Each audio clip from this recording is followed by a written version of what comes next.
Hey, I'm Scott, and I'm an American in Bangkok, and I got a letter. This one comes from a guy living in New York. He says, okay, I'll be quick and to the point. I'm 37 with 2 kids living in New York. My wife is from Buriram. My son is 7 with autism. My daughter is 6. Okay, so basically the world changed with COVID.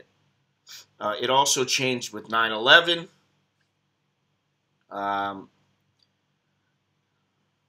watched your video about 10 reasons I think it's 10 reasons that I won't be going back to the United States. I feel the same way, man. I understand Thailand is getting the same way. I get it, but it's not about me. It's about my children's future. The Thai government doesn't hate its citizens. I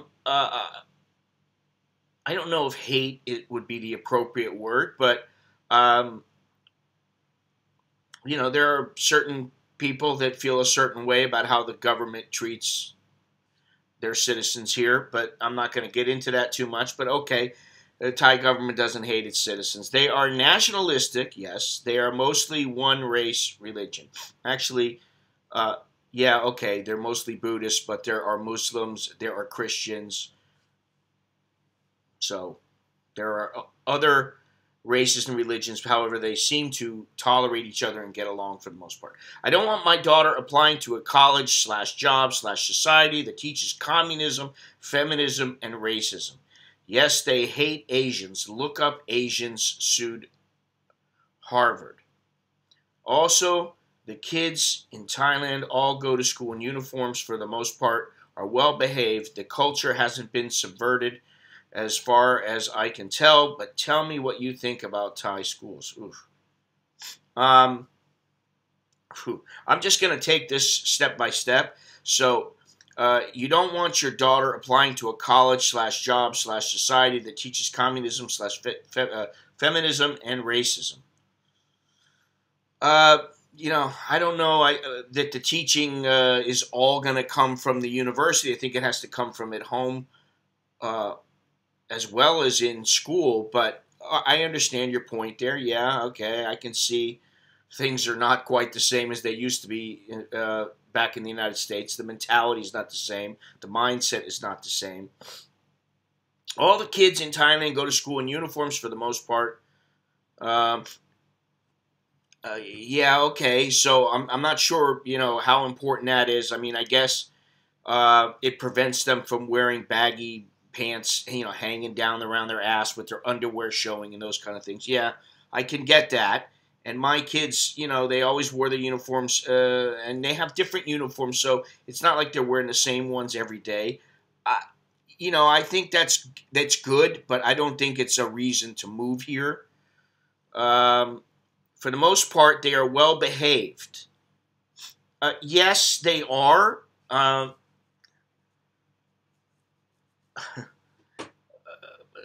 don't even know where to go with this one. How can I put this? Not all Thai kids are well behaved. And not all Thai parents view parenting the way that Westerners do. I always say when it comes to my kids, I feel like I kind of got lucky. And I also attribute some of it to my wife and to their schooling. But I also, take some of the responsibility, and I take some of the credit because I knew how I didn't want them to be, and so they've become what I think are pretty good kids. Good kids, not pretty good. They are good kids. Let's see here. Tell me what you think about Thai schools. Well, Thai schools are not rated very well.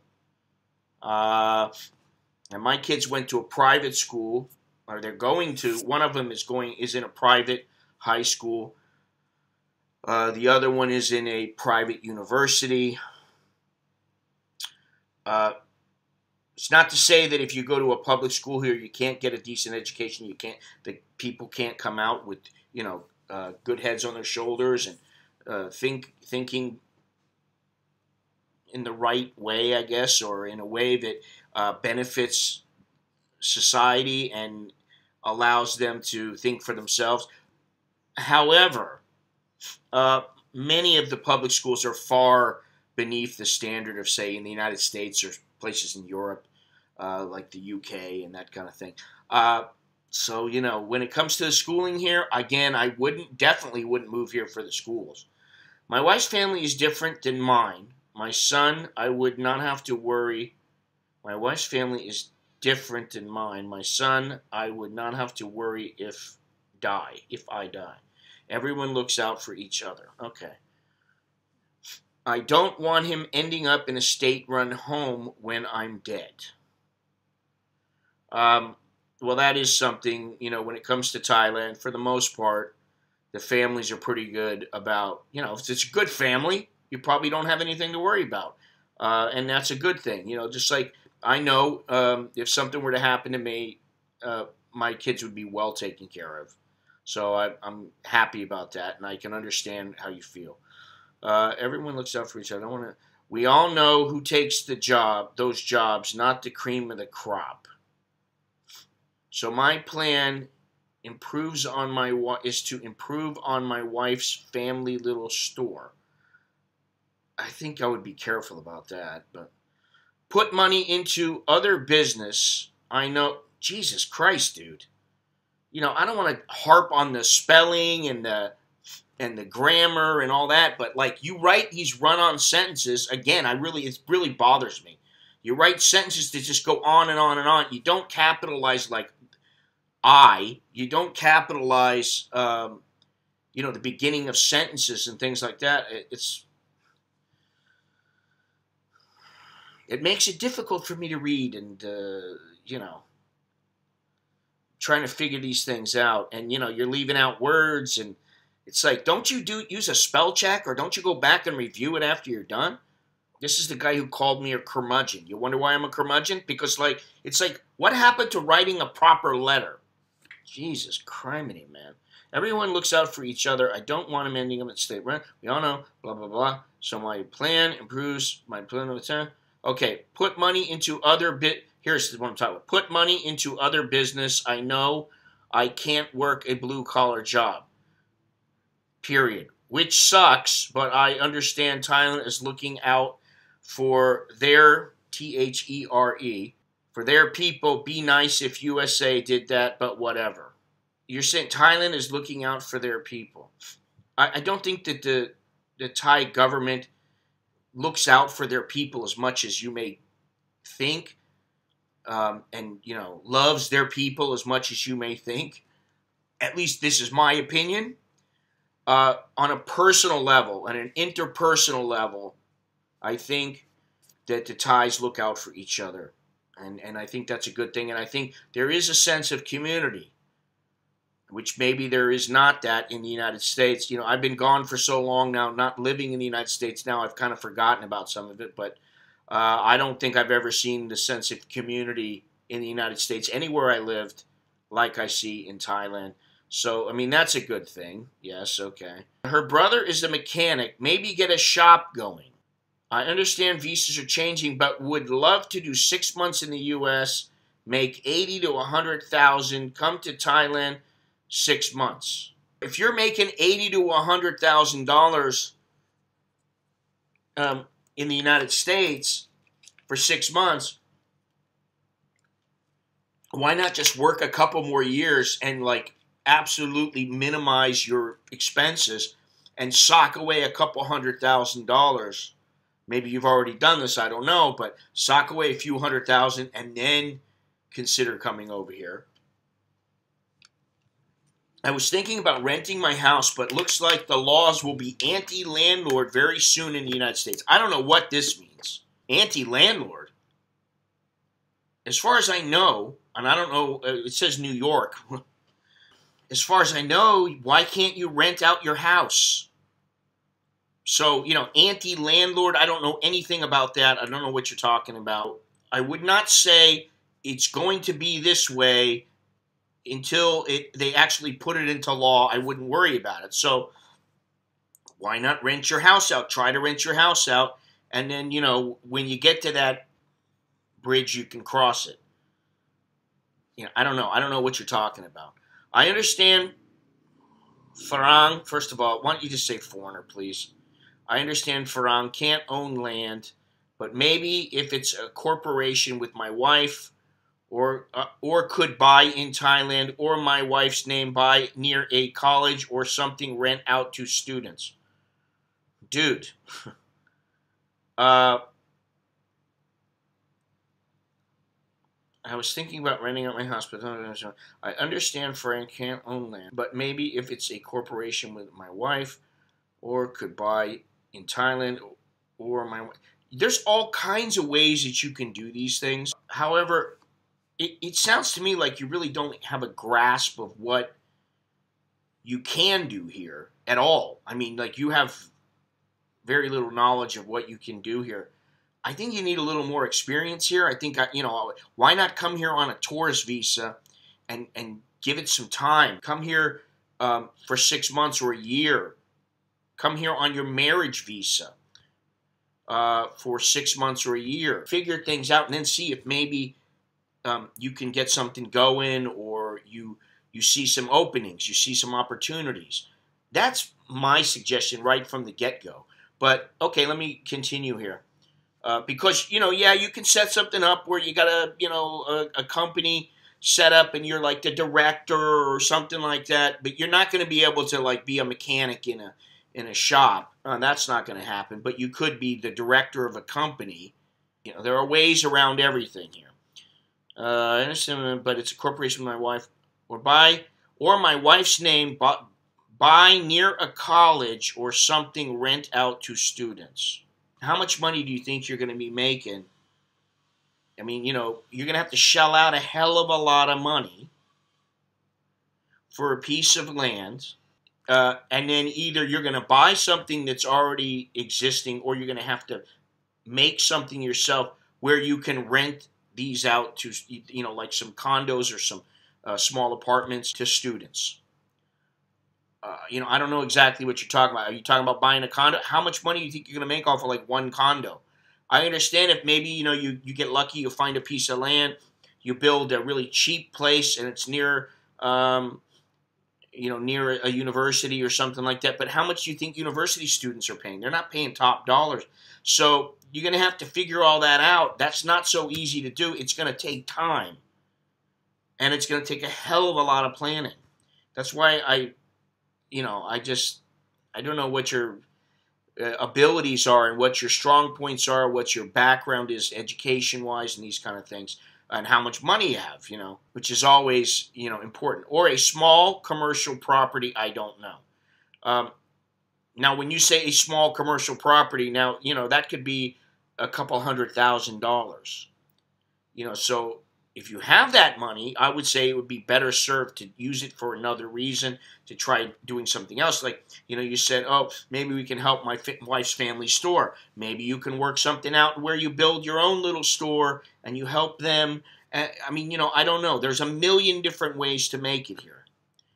I say a million. Obviously, it's not really a million, but there are numerous ways to make it, but it's all about what you have to offer.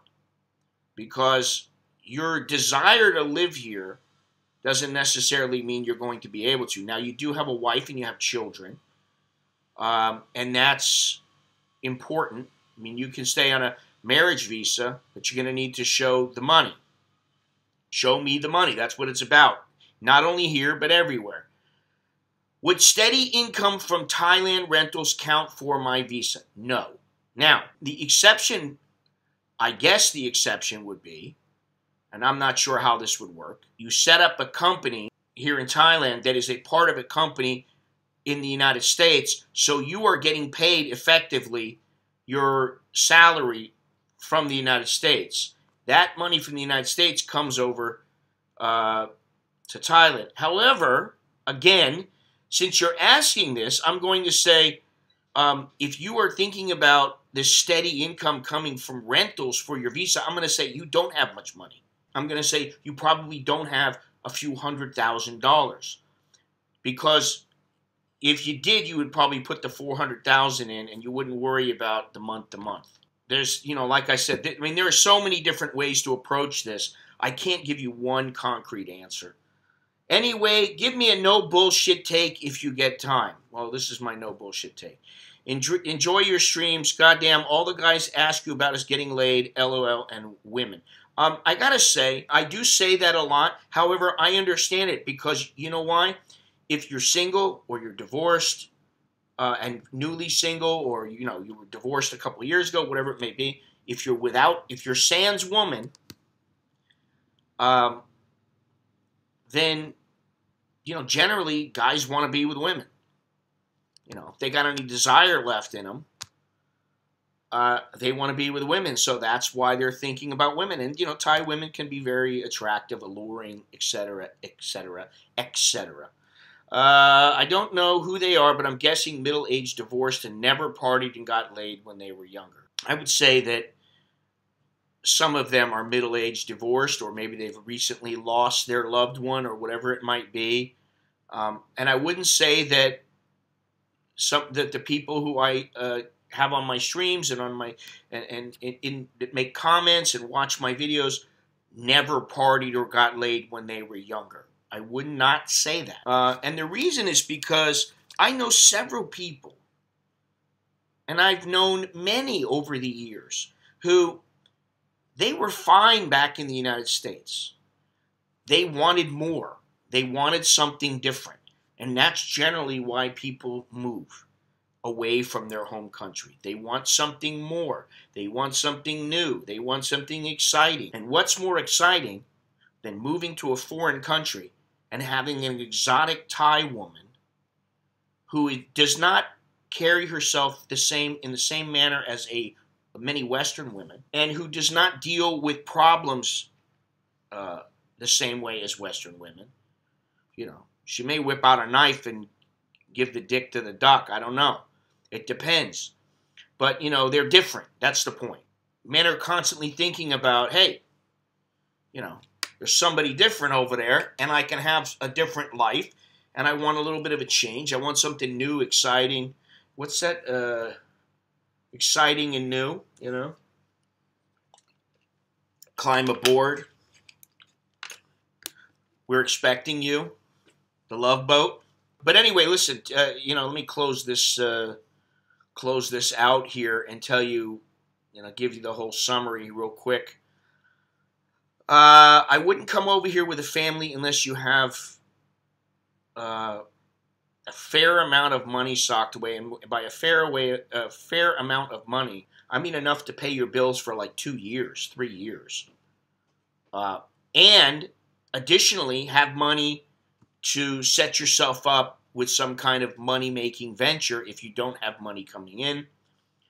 And at least have money for you to be able to fly back to the United States in case you need to.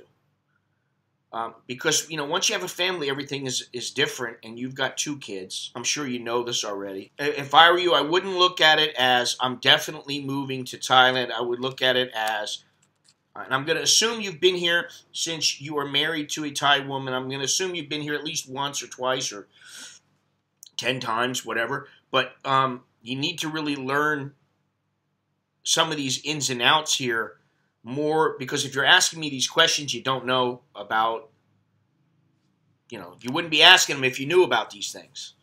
You know, the things about buying things, buying a small commercial property. You know, how are you going to go about doing that? Do you know the procedure? You're going to need to get a lawyer.